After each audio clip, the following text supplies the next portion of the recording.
Hello friends, welcome to my YouTube channel. तो friends, आज हम इस वीडियो में करेंगे समास। ठीक है, तो टोटली आपको मैं इस वीडियो में समास की ट्रिक बताऊंगी जो आप देखते ही पहचान जाओगे कि कौन सा समास आपका रहने वाला है। ठीक है, तो चलिए फ्रेंड्स, वीडियो को शुरू करते हैं। और फ्रेंड्स, जो चैनल पे नए हैं तो जल्दी से चैनल को सब्सक्राइब कर दे, वीडियो को लाइक कर दे। तो चलिए फ्रेंड्स, वीडियो को शुरू करते हैं। तो सबसे पहले आपको क्वेश्चन ऐसे आ सकता है कि समास के कितने भेद होते हैं, ये आपको याद रखना है। तो समास के कितने भेद होते हैं? ये होते हैं आपके 6 भेद। कौन कौन से होते हैं? एक होता है अव्ययीभाव समास, बहुव्रीहि समास, कर्मधारय समास, द्विगु समास, द्वंद्व समास और तत्पुरुष समास। ठीक है, ये होते हैं समास के 6 भेद। तो अब हम सबसे पहले करेंगे अव्ययीभाव समास। ठीक है, तो अव्ययीभाव समास किसे कहते हैं? जिस शब्द का पहला खंड अव्यय हो उसे अव्ययीभाव समास कहते हैं। अब अव्यय किसे कहते हैं? जिसका कोई भी अर्थ नहीं निकलता हो। ये जैसे बेकाम, तो काम है जो बे स्टार्ट में लगा है, जैसे कि ये वाला बेकाम। ठीक है, काम तो काम है, तो बे का कोई मतलब ही नहीं है। तो ये होता है आपका अव्ययीभाव समास, जिसका कोई भी अर्थ नहीं निकलता है, जो पहला खंड होता है। जैसे होता है आजन्म, तो आज जन्म तो जन्म है, जो फर्स्ट में आ लगा है उसका कोई मतलब नहीं है, तो वो होगा आपका अव्ययीभाव समास। अब हम इसकी ट्रिक भी जानते हैं यहाँ पे। ठीक है, तो ट्रिक क्या है? आपको ये 6-7 शब्द याद रखने हैं। जिस शब्द के शुरू में यथा, यावत, प्रति, भर, निर, अनु, आ और हर, जहाँ भी शब्द के शुरू में होगा तो वह अव्ययीभाव समास कहलाएगा। कैसे? यहाँ पे अब हम उदाहरण जानते हैं। जैसे फर्स्ट में आपका आया अजन्म का, ये देखो आ गया, तो सीधा क्या हुआ? ये आपका अव्ययीभाव समास हुआ। ठीक है, फिर ये देखो प्रतिदिन, तो प्रतिदिन का ये देखो, अभी मैंने यहाँ पे ऊपर बताया था कि प्रति, ये देखो ये याद रखना है, तो प्रतिदिन। फिर ये देखो हर घड़ी, हर भी आया। फिर यहाँ देखो यथा संभव, यहाँ पे यथा भी आया। ये देखो बेकाम, बिना काम के। यानी कि जो आपका फर्स्ट शब्द अव्यय हो, जिसका कोई मतलब नहीं निकलता हो। और दूसरा आपने याद ये वाले 6-7 शब्द याद कर ले रहे हैं। जैसे मैंने बताया यथा, यावत, प्रति, भर, अनु, आ और हर, जहाँ भी शब्द के स्टार्टिंग में आ गया 100% वो आपका अव्ययीभाव समास कहलाएगा। ठीक है, अब नेक्स्ट हम यहाँ पे देखते हैं कर्मधारय समास। ठीक है, ये वाला। और फ्रेंड्स, यहाँ पे ये जो पूरी PDF है ना, ये हिंदी ग्रामर की, यहाँ पे आप ये देख रहे हैं, ये पूरी ट्रिक्स, ये देखो ये सिलेबस रहेगा पूरा हिंदी ग्रामर का। ये देखो ये पूरा सिलेबस रहेगा हिंदी ग्रामर का। ये देखो यहाँ पे जैसे ये आपका समास है, फिर आपका यहाँ पे विशेषण है, फिर ऐसे क्रिया विशेषण जो भी आपके संधि सुंधि रहती है, कारक है, फिर यहाँ पे शब्द शुद्धिकरण है, फिर ये शब्द हैं, फिर यहाँ पे आपके छंद हैं, फिर आपके यहाँ पे अलंकार है। ऐसे करके ये पूरा हिंदी व्याकरण रहेगा। तो जिसको भी इसकी PDF चाहिए तो आपको क्या करना है, इस वीडियो के डिस्क्रिप्शन में आना है। तो डिस्क्रिप्शन में कैसे आना? जैसे आप ये वाली वीडियो देख रहे हैं तो यहाँ पे मोर का ऑप्शन आ रहा होगा, सिंपली आपको इसके ऊपर क्लिक करना है। जैसे आप इसके ऊपर क्लिक करेंगे तो आपके सामने एक पेज खुल के आएगा, जहाँ पे लिखा आएगा Hindi grammar tricks PDF download. तो सिंपली आपको इसके ऊपर क्लिक करना है। जैसे आप इसके ऊपर क्लिक करेंगे तो आपके सामने एक मेरी वीडियो ओपन होकर आ जाएगी, जहाँ पे मैंने स्टेप बाय स्टेप पूरा बताया है ये सारी जो हिंदी ग्रामर की PDF है, ये कैसे डाउनलोड करनी है। तो डिस्क्रिप्शन में जाओ, आप डाउनलोड कर सकते हैं। ठीक है, अब यहाँ पे जानते हैं कर्मधारय समास। कर्मधारय समास किसे कहते हैं? जिस समास का उत्तर पद प्रधान होता है। अब उत्तर पद क्या होता है? जो दूसरे नंबर वाला होता है। ठीक है, पहले वाला होता है आपका पूर्व पद और दूसरे वाला उत्तर पद। तथा पूर्व व उत्तर पद में उपमान, उपमेय तथा विशेषण विशेष्य की का संबंध हो, यानी कि विशेषण और विशेष्य दोनों का संबंध हो। ठीक है, उसे कर्मधारय समास कहते हैं। अब ट्रिक क्या है? ट्रिक आपको याद रखनी है जो के समान। अब यहाँ पे हम उदाहरण से समझते हैं। ठीक है, आपको पता है एग्जाम में आता है महात्मा, तो महात्मा को हम कैसे बोलते हैं? महान है जो आत्मा।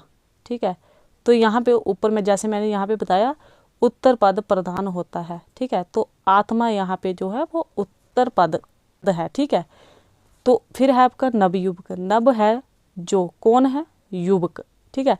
तो यहाँ पे दूसरी ट्रिक क्या है, ये भी याद रखनी है। यहाँ पे ये आ रहा है, सिंपल आप ट्रिक याद करो, महान है जो आत्मा, ठीक है, ये वाला लग रहा है जो, फिर है नभ है युवक, नभ है जो आ रहा है, ठीक है, फिर है चरण कमल, तो यहाँ पे आ रहा है दूसरे बार चरण के समान कमल, ये वाला, ये देखो, फिर है चंद्रमुख, तो चंद्र के समान मुख, ठीक है।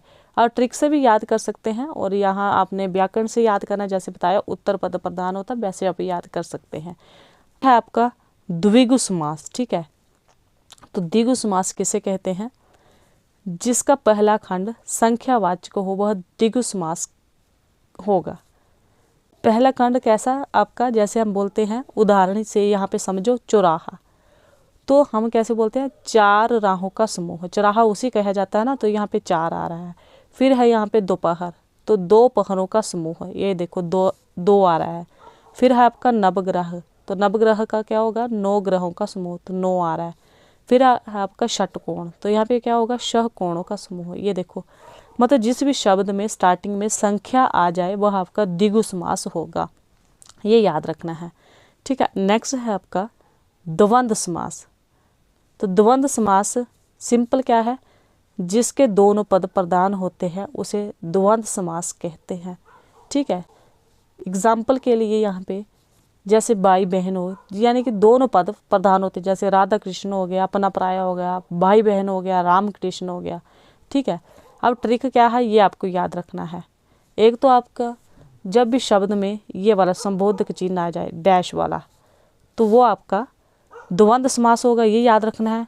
और आ गया, या आ गया, एवं आ गया, दो शब्दों के बीच, अथवा आ गया, तथा आ गया, ये याद रखना है। ये 6-7 शब्द जिस भी समास में आ गए वो आपका द्वंद्व समास होगा, ठीक है। उदाहरण क्या है, ये देखो रात दिन, तो रात के और दिन के बीच क्या आ रहा है, डैश आ रही है, रात और दिन, ठीक है। दोनों जैसे ऊपर बताया दोनों पद प्रधान होते हैं, तो और बीच में आ रहा है, ये देखो यहाँ भी और आ रहा है। फिर है नदी नाले, नदी और नाले, और आ रहा है बीच में। फिर है राधा कृष्ण, तो यहाँ पे आ रहा है राधा और कृष्ण। फिर है भाई बहन, तो भाई और बहन आ रहा है। फिर है राम कृष्ण, यहाँ पे आ रहा है राम या कृष्ण, ठीक है। फिर आ रहा है आपका यहाँ पे नेक्स्ट अपना पराया, अपना या पराया, ठीक है। ये हो गया आपका द्वंद्व समास। फिर है आपका बहुब्रीहि समास। बहुब्रीहि समास किसे कहते हैं, दोनों पदों के अर्थ प्रदान न होकर तीसरा अर्थ ने उसे बहुब्रीहि समास कहते हैं। जैसे कई बार क्वेश्चन आता है कि पीताम्बर, तो पीताम्बर का जो पूरा आपका विग्रह निकल के आएगा वो आएगा पीला है कपड़ा जिसका, तो किसका है, विष्णु का। यहाँ पे इन्होंने सिंपल बोला है कि दोनों पद आपस में प्रधान न होकर कोई तीसरा अर्थ दे उसे बहुब्रीहि समास कहते हैं। ये आपने ट्रिक याद रखनी है, देवी देवताओं के नाम जहाँ भी आ गए वो आपका बहुब्रीहि समास होगा, याद रखना है, ठीक है। उदाहरण यहाँ पे हम उदाहरण से समझेंगे। लंबोदर, तो लंबोदर लंबा है उदर जिसका, तो किसे कहते हैं हम, गणेश को कहते हैं। आ रहा है ना तीसरा अर्थ निकल के यहाँ पे। फिर है यहाँ पे त्रिनेत्र, 3 है नेत्र जिसके, तो किसके हैं, शिव, ये देखो। फिर है चतुर्भुज, 4 हैं भुजाएं जिसकी, तो किसकी हैं, विष्णु की। फिर है यहाँ पे पीताम्बर, पीला है कपड़ा जिसका, विष्णु। फिर है पंचानन, 5 आननों वाला शिवा, ठीक है। फिर यहाँ पे है दशानन, 10 आनन जिसके, तो किसके हैं, वो हैं रावण के। तो देवी देवताओं के नाम जिसमें भी आगे वो आपका बहुब्रीहि समास होगा। अब नेक्स्ट है आपका लास्ट तत्पुरुष समास। तत्पुरुष समास किसे कहते हैं, जिस समास में बाद का अथवा तथा उत्तर पद प्रदान होता है तथा दोनों पदों के बीच कारक चिन्ह लुप्त हो जाता है उसे तत्पुरुष समास कहते हैं। आपने सिंपल याद रखना है, जो आपके कारक होते हैं ना, 7-8 कारक होते हैं, कर्ता ने कर्म को करण से संप्रदान के लिए ऐसे, वो आपके सारे तत्पुरुष समास होंगे, ठीक है। उदाहरण से हम यहाँ पे समझते हैं, राजपुत्र, तो यहाँ पे आ रहा है राज, राजा का पुत्र। कर्ता ने कर्म को करण से संप्रदान के लिए अपादान से संबंध का के की, तो यहाँ पे का आ रहा है, ये देखो। फिर यहाँ पे ऐसे पूछा जाएगा कि राजपुत्र कौन सा समास है, तो कौन सा हुआ है, संबंध, तो याद रखना है संबंध। यहाँ पे हम ये तत्पुरुष के भेद जानते हैं, फिर आपको समझ आ जाएगा। तत्पुरुष के कितने भेद होते हैं ये भी आपसे पूछा जा सकता है। ये होते हैं 6 भेद। कौन कौन से? कर्म तत्पुरुष, करण तत्पुरुष, संप्रदान तत्पुरुष, अपादान तत्पुरुष, संबंध तत्पुरुष और अधिकरण तत्पुरुष। सबसे पहले हम यहाँ पे जानेंगे कर्म तत्पुरुष। कर्म तत्पुरुष, इसमें कर्म कारक की विभक्ति को का लोप होता है जी, ठीक है। जैसे कि आपको क्वेश्चन आएगा बस चालक, तो बस चालक को जो विग्रह निकल के आके क्या होगा, वो बस को चलाने वाला। तो यहाँ पे ये देखो को आ रहा है, ये वाला को, ये देखो। फिर है आपका गगनचुंबी, गगन को चूमने वाला, यहाँ पे को आ गया।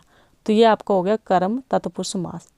फिर है आपका करण तत्पुरुष समास। तो क्या बोलते हैं, कर्ता ने कर्म को करण से, ये देखो से। जैसे रेखांकित, रेखा द्वारा अंकित। जैसे यहाँ पे आपका हस्तलिखित, तो हाथ से लिखित, ये देखो से आ रहा है आपका, ठीक है। कर्ता ने कर्म को करण से। फिर आपका संप्रदान तत्पुरुष, इसमें को के लिए परसर्ग का लोप होता है। जैसे हथकड़ी, तो हाथ के लिए कड़ी, के लिए आ रहा है ना यहाँ पे, ये देखो के लिए। फिर है हवन सामग्री, तो हवन के लिए, यहाँ पे के लिए आ रहा है, ये आपको याद रखना है। फिर है आपका अपादान तत्पुरुष, तो अपादान तत्पुरुष क्या होगा, अपादान से अलग होने का भाव का लोप होता है, ठीक है। तो शब्द आएगा ऐसे धनहीन, तो धन से हीन, ये देखो स आ रहा है। ऐसे ऐसे आपको याद रखना है। और ऐसा नहीं है आपको सिर्फ यही पढ़ने आपको आ जाएंगे, आपको ऑनलाइन आपको प्रैक्टिस करनी है, तभी आपको अच्छे से आ पाएंगे। फिर है आपका संबंध तत्पुरुष, इसमें संबंध कारक की विभक्ति का के की लुप्त हो जाती है, ठीक है। जैसे यहाँ पे प्रजापति, तो क्या आ रहा है यहाँ पे, प्रजा का पति, क्या होता है, प्रजा का आ रहा है यहाँ पे, ये देखो ये वाला का आ रहा है। फिर है गुड़ दौड़, तो क्या होता है, गुड़ घोड़ों की दौड़, की आ रहा है, ये वाला की। ये हो गया आपका संबंध तत्पुरुष समास। फिर है आपका अधिकरण तत्पुरुष समास। इनमें से कारक की विभक्ति में पर का लोप होता है, ठीक है। में और पर का लोप होता है। जैसे शब्द आएगा आत्मविश्वास, तो क्या बोला जाता है, आत्म पर विश्वास, पर आ रहा है, ये देखो ये वाला, ठीक है। ऐसे आपको याद रखना है। फिर है आपका जलमगन, तो क्या होता है, जल में मगन, में आ रहा है, ये वाला। तो ऐसे ऐसे करके आपको याद करने हैं। तो यहाँ पे हमने किए समास। नेक्स्ट वीडियो में हम करेंगे विशेषण, और यहाँ पे रहेंगी विशेषण की ट्रिक्स, ठीक है। विशेषण करेंगे, कारक करेंगे, संधि करेंगे। और जैसा मैंने वीडियो के स्टार्टिंग में बताया, जिनको भी ये PDF चाहिए तो इस वीडियो के डिस्क्रिप्शन में लिंक दिया है, तो आप जाके जरूर डाउनलोड कर लें जिनको डाउनलोड करने हैं। तो चलिए फ्रेंड्स, वीडियो करते हैं यहीं पे ख़त्म। जल्दी मिलेंगे नई और नेक्स्ट वीडियो के साथ। तो इस वीडियो के साथ जय हिंद, जय भारत। और वीडियो को लाइक कर दे, चैनल को सब्सक्राइब कर दे।